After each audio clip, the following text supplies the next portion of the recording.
Taiwan has been at level 3 alert for COVID-19 for 1 month already. In contrast, New York vaccination rate is nearly 70%, which is the state governor lifting the lockdown. And following, we have Daphne Liu, our reporter in New York, to tell us about the current situation.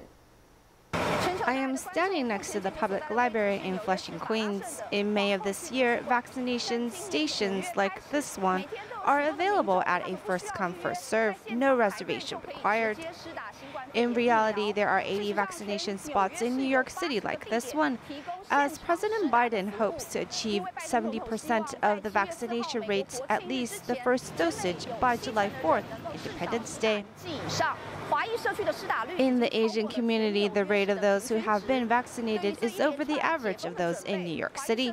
Learning these numbers, the Asian community is optimistic about the reopening. The public library in Flushing, Queens provides vaccinations each morning from 10 a.m. to 5 p.m., where the two buses have become temporary vaccination stations. These two buses mainly serve the nearby Asian community. I came to New York to make money. In order to make money, I need to protect my health. I can't get sick. There's no downside to getting a vaccine, only positive, so I'm here. The month and a half of strong promotion and service has resulted in 67.6% of those 18 years and over getting at least the first vaccination dosage. Though it is not yet the 70% needed to reopen the state, the governor has already lifted the lockdown on June 15th. New York City has achieved 66.4%, while Flushing is at 73.2%, well over the state's average. President Biden hopes to achieve a 70% vaccination rate of at least the first dosage by July 4th across the country. As of June 15th, they have achieved 53.2%.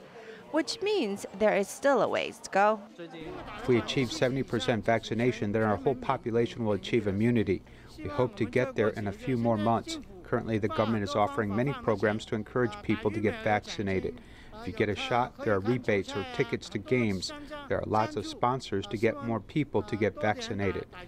As vaccination becomes more commonly available, businesses are alive once more. Many of the restaurants and businesses on the major streets of Flushing have experienced significant increase in revenue. The pandemic is under control with everyone getting vaccinated. I got my second shot on February 19th.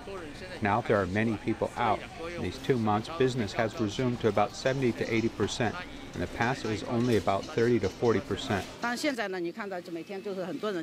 As you can see, there are people here each day, and business has returned to pre-pandemic life. I come by twice a day, and customer flow has returned. After vaccination, we have seen an increase in customers. Everyone is not as scared as before.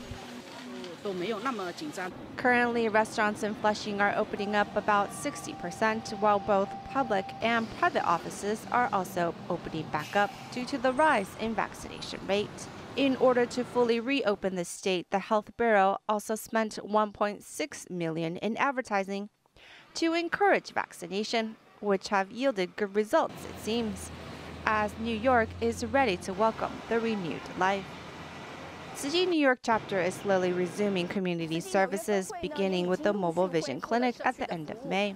It is currently dispatched once every 2 weeks in Flushing to help disadvantaged citizens who don't have insurance or can't afford to pay for prescription glasses. Each session serves about 20 patients. Due to this reopening, a new team of volunteers were recruited. Most are students who are using their summer vacation to do something meaningful as the pandemic lockdown lifted.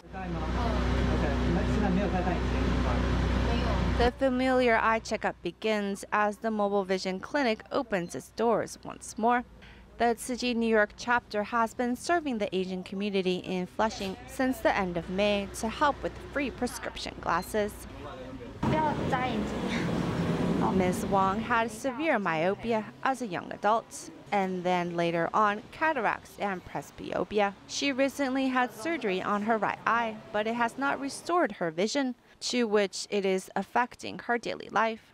Her friends suggested she go to Tzu-Chi, and she waited for just an hour and got her glasses.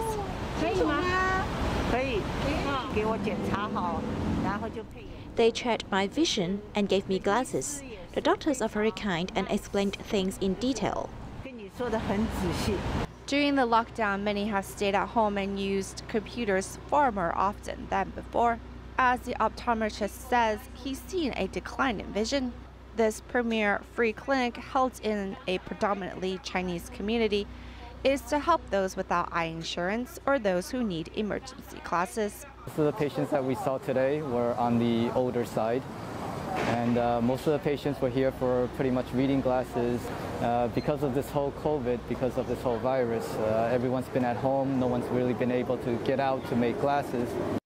To prepare for hosting free clinics once more, the New York Tzu-Chi chapter started recruiting for volunteers in April and gained some new youthful volunteers. Some were future ophthalmologists, while others found Tzu-Chi from the internet and wanted to give back to society. I spoke Mandarin to them since most of them are like elders or like young adults that need like glasses for reading or like driving.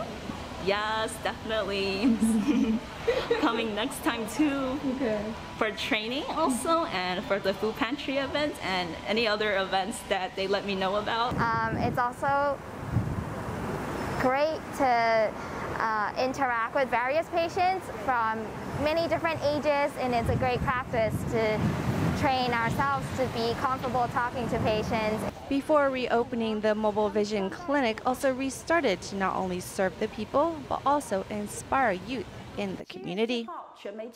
On July 4th, the United States is scheduled for reopening, and the day before, on July 3rd, the New York Tzu-Chi chapter will hold a 30th anniversary celebration. You can see this wall is filled with the history of New York Tzu-Chi volunteers. The ceremony will start at the auspicious time of 10:13 as a symbol of the compassionate acts that we are all capable of doing each day.